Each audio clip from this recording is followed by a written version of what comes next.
Quais são os principais pontos, e se é que existem, né, de convergência entre os ensinamentos de Ramatiz e a Umbanda? Bom, Fael, primeiro é muito bom estar aqui novamente. E falar de Ramatiz para mim é sempre um prazer, tá?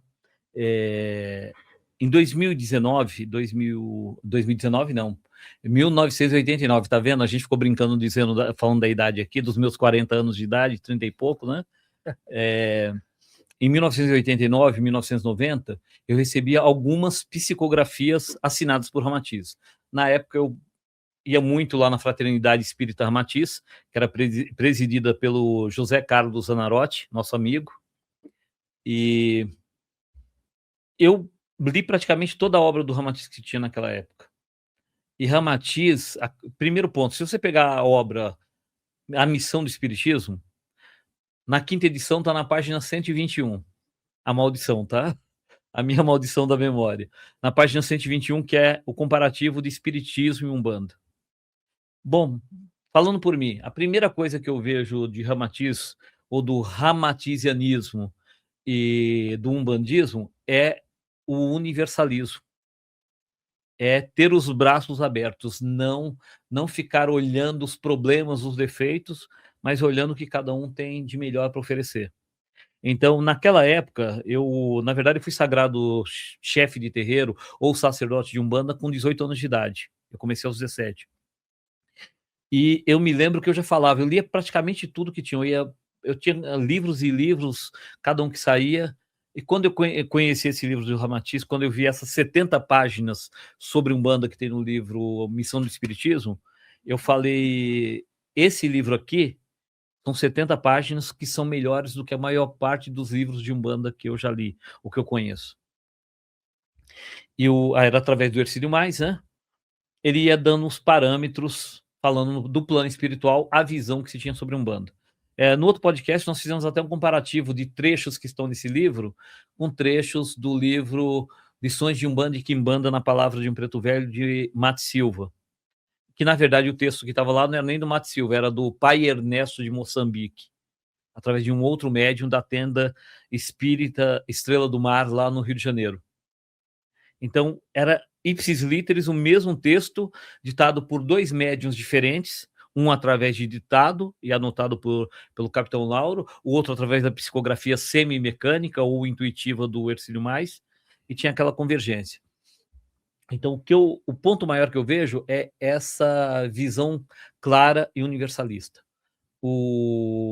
Se a gente olhar Umbanda, e você já me falou um pouco da sua história sobre Umbanda, nós vamos ver na Umbanda a diversidade. E, na minha visão, ninguém está certo e ninguém está errado. Cada um vai fazer aquilo que está na sua alma. Cada um vai trabalhar dentro daquilo que foi determinado no seu pré-encarnatório também, ou com a sua própria consciência. Eu não posso te falar, eu sou um cara avesso ao que o pessoal tem a mania de chamar de tradição. Porque se imagina que nós sejamos budistas, e eu falar, eu sou da tradição Theravada, você falar, eu sou de tal tradição. Quer dizer, eu estou dizendo que a minha é melhor que a sua. Ou que se fizer diferente disso está errado. Eu não acredito que tem certo e errado. Eu acredito que só existem caminhos. Não tem caminho certo e não tem caminho errado. Se eu escolho o caminho da esquerda no lugar do caminho da direita, eu não escolhi o caminho errado. Eu escolhi um caminho que estava falando da minha alma, que vai me fazer crescer ou aprender algumas coisas. Se eu escolher o da direita, vai ser a mesma história. Se eu escolher o do meio, também. Só que a gente tem muito espiritualista que ficou viciado em viver de coisas decoradas, de ficar replicando. É mais ou menos como se fosse o papagaio do pirata, né? Ou, como diz um irmão meu, de sangue, marionete de guru, ou boneco de ventríloco, né? Só fala o que o mentor, o mestre... E você, cadê a sua identidade, a sua individualidade? Tudo que eu vejo na obra de Ramatiz é incentivar essa individualidade. Tudo que eu vejo na obra dos grandes mestres é incentivador da individualidade. Eu não nasci para ser igual ao Fael, nem para ser igual a Gabi, nem para ser igual ao Wagner, nem o Samuel, nem ninguém. O Valdeci nasceu para ser o Valdeci. O Fael nasceu para ser o Fael. Então, mesmo quando existe essa ramificação que o pessoal chama de paternidade espiritual, a gente começa, as pessoas não têm que ser iguais.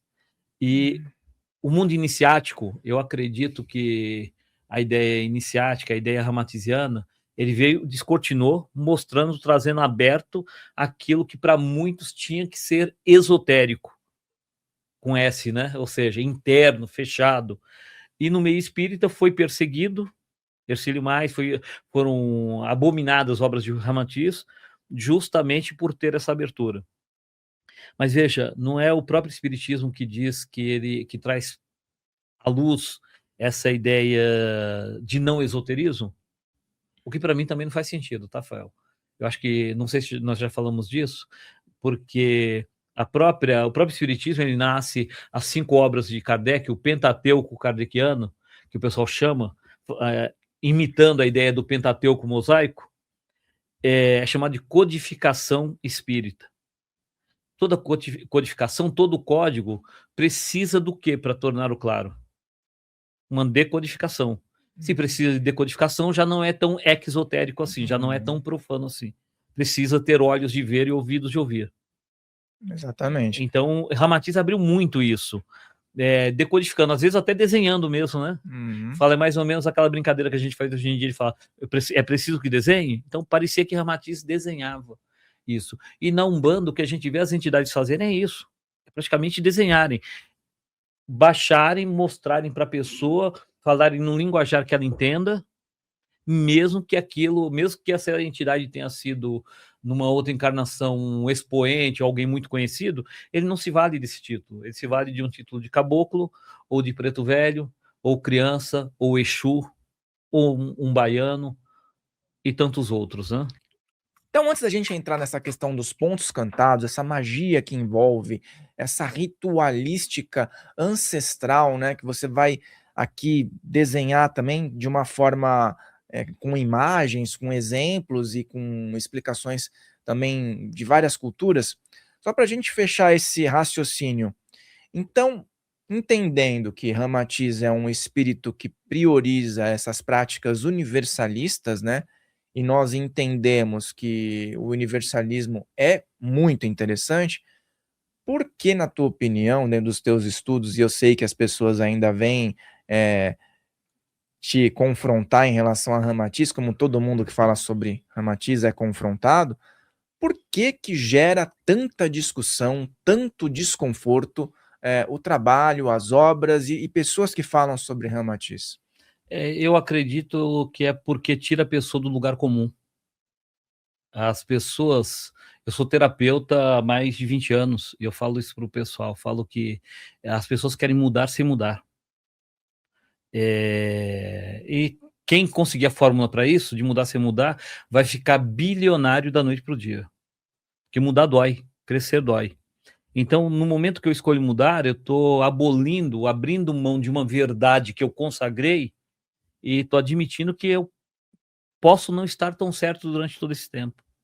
Imagina o Valdeci aos 59 anos de idade dizer que, nossa, tudo que eu fiz até agora estava errado. Porque essa é a visão que as pessoas têm. Aí a visão do errado, do certo, que no meu ponto de vista é estreito. Não tem certo nem errado. Eu sou a síntese de tudo aquilo que eu vivi até agora. Então não tem certo ou errado. Mas é doloroso abrir mão. Para aqueles que são apegados, é doloroso abrir mão daquilo que ele considerava como sua conquista. Ah, eu sou tal coisa. Os esoteristas do século passado, Fael, é isso mesmo, século XX, que eram os ditos mentalistas, né? Eles aboliam a questão do uso do eu sou na frente do próprio nome. Acho que você conhece bastante esse assunto, né? Uhum. Então, muitos diziam que colocar o eu sou na frente do Valdeci seria fortalecer o ego, ou seja, essa personalidade dessa encarnação. E nós não somos isso. Então, se abolia isso. Daí vem os nomes iniciáticos do passado. E até vários povos, praticamente todos os povos faziam isso. Ou nomes ancestrais, ou nomes essenciais. Para que a gente não reforce isso. Porque mostra que a gente tem um apego muito grande com essa personalidade. já que nós falamos de ayahuasca, já que já fui criticado por isso, vamos continuar por aí. Num dos rituais que eu tive de ayahuasca, e não foi uma única vez, mas vou falar de um específico, eu me despersonalizei completamente. Eu não lembrava do meu nome, desse nome, dessa história. Em algum momento na minha mente, a história estava tudo muito claro para mim, mas era como se o nome não existisse. E eu só ouvi uma voz falando: para quê? Para que tanto apego? Quer dizer, você está apegado a isso ainda? A esse nome? A essa história? Então é só mais um nome, só mais uma história. Então a gente não pode ficar apegado a isso. Não, essa é a minha visão. A gente não tem que ficar apegado a essas coisas. Eu tenho que estar livre para pensar. O melhor filósofo para mim, para essa história, é o Raul Seixas. Eu prefiro ser essa metamorfose ambulante. O Raul Seixas era um cara que tinha uma predisposição, eu acredito, né? Teve uma vida, claro, que foi curta, né? Poderia ter tido uma trajetória maior aqui na encarnação, mas eu acredito que ele tinha algo ao redor que pudesse também levá-lo a uma mensagem espiritual mais profunda, né? Através das obras dele. Infelizmente, ele encurtou a trajetória dele, né? Ele acabou tendo ali exageros dos mais diversos, né? Mas alguns artistas, eles vêm muitas vezes com uma predisposição pela visibilidade que eles iriam alcançar, né, de predisposição de comunicação, de talento, e eles acabam não conseguindo concluir a missão, porque aqui no plano material, como você falou, o bicho pega e a pessoa se caracteriza como o personagem, Sim. o artista, né? Que o pessoal fala o ego, né? O eu sou. Ego são. Eu sou. Mas eu sou o quê? Na verdade, ninguém é nada, nós estamos sendo. Eu vim nessa terra, nesse teatro da agora, abriram-se as cortinas, eu desempenho esse papel. Quando a cortina fechar, eu volto, talvez apareça quem é o não Valdeci de verdade, né? Quem é essa essência? Mas nós ficamos apegados a isso. Buda dizia que o maior mal do ser humano é o apego. Eu acredito que Buda estava certíssimo nisso. É o apego que provavelmente é a mãe ou o pai do controle, e os seres humanos acreditam ter que estar no controle. Como psicoterapeuta, eu falo o seguinte: o que eu descobri nos últimos 15, 20 anos foi que a maior parte das psicopatologias, as que mais aparecem nas clínicas hoje, são filhas diretas do controle. Parkinson, Alzheimer, insônia, fibromialgia, síndrome do pânico, são todas patologias filhas do controle. Bom, onde é que entra isso na história? Na verdade, até descobrir isso, eu era o cara que me auto-intitulava, com orgulho, como controlador. Eu me auto-intitulava controlador. Quando eu descobri isso, não pela literatura, mas na prática clínica, eu falei, tô fora, não quero controlar mais nada. Então eu falo, quem está no controle da vida é a vida. Eu tenho o controle mínimo, que é o controle da responsabilidade. Então, responsabilidade, aí vem um outro conceito que eu coloco aí. Responsabilidade, troca a palavra culpa por responsabilidade. Porque a culpa gera desculpa. A culpa vai gerar desculpa. O perdido por um, perdido por mil. É isso que o pessoal diz, né? Perdido por um, perdido por mil. Ou seja, já errei, então continua errando. A culpa vai gerar desculpa. Mas no momento que eu assumo a responsabilidade de consertar, de reparar, de gerar mudança, isso vai mudar a história. Agora, você falou da questão de eu se perder. Tem um termo que o pessoal usa muito por aí, que é o perder a encarnação. Nunca entrou na minha cabeça o perder a encarnação. Não faz sentido para mim. Talvez o errado seja eu. Mas veja assim, eu não consigo avaliar, por exemplo, já que eu citei o Raul Seixas, eu não tenho elementos para poder avaliar se ele cumpriu ou não a missão dele. Eu não sei qual era a parte do contrato que era essencial. Uhum. Ou se ele só encurtou e já está cumprindo outra parte, Então, mas né? veja, até o encurtar é assim, vamos lá. Se a gente vê a história, eu vi, depois de ver tanto material dele, foi no último ano que eu vi esse vídeo. O Yogananda, quando ele faz aquela palestra, E e só diz, bom, a minha mensagem era essa. posiciona os olhos para cima, ou seja, estado alfa, E vaza e um. desliga.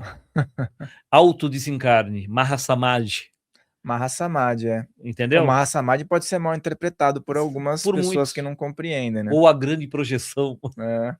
Então veja, ali isso que Yogananda faz, isso já tem relatos nos povos norte-americanos, tem relatos nos povos tupis, tem relatos entre os babalaôs, que os babalaôs, os mais velhos, eles podiam escolher se ficavam aqui ou se iam embora, ou se desligavam o corpo físico do corpo astral e iam embora, e não era considerado suicídio.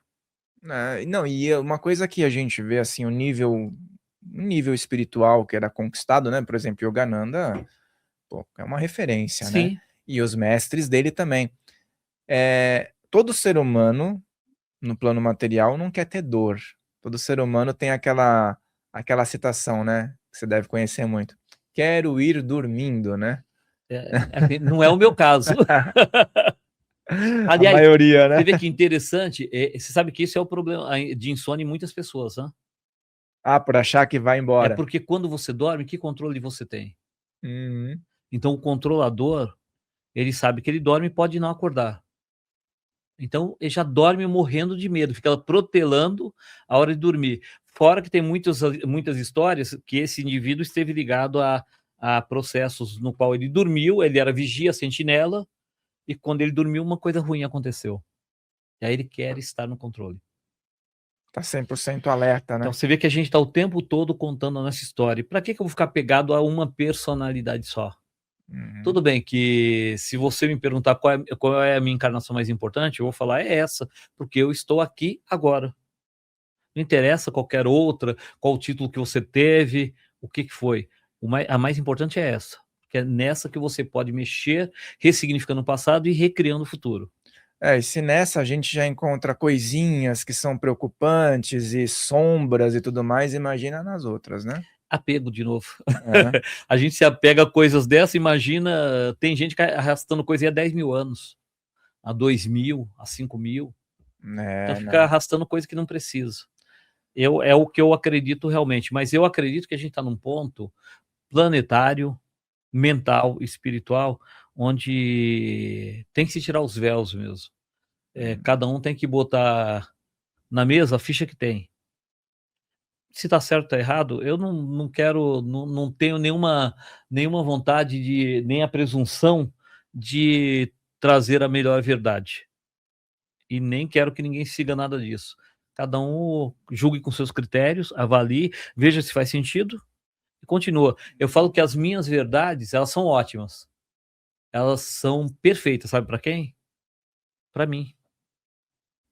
Então eu acredito que as suas são para você, tem que ser pelo menos. Então elas só vão servir para mim, não vão servir para todo mundo. Nem para minha esposa, nem para os meus filhos, nem para os meus netos. Não é a verdade deles, é a minha. Uhum. Então nós temos que ter esse critério, cada um avaliar e ver o que é melhor para si.